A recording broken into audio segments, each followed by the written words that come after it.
Hi friends, இன்றைக்கி சைவ மீன் வறுவல், அதாவது வாழைக்காய் வறுவல் எப்படி செய்கிறதுன்னு பார்க்கலாம். இதுக்கு ஒரு 6 பல் பூண்டு, ஒரு சின்ன துண்டு இஞ்சி, 3 சின்ன வெங்காயம். நான் இது ஒரு வாழைக்காய்க்கு அளவுக்கு நான் சொல்கிறேன். 1/2 டீஸ்பூன் சோம்பு, 1 டீஸ்பூன் சில்லி பவுடர், இதில் 1/2 டீஸ்பூன் கரம் மசாலா,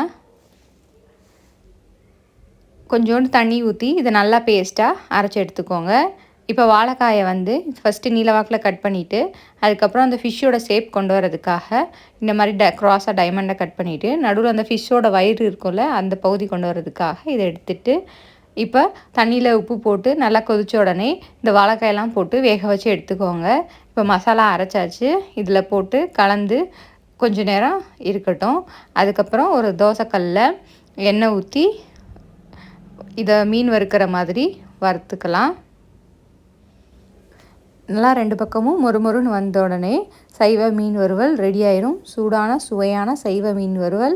லைக் பண்ணுங்கள், ஷேர் பண்ணுங்கள், கமெண்ட் பண்ணுங்கள், மறக்காமல் சப்ஸ்கிரைப்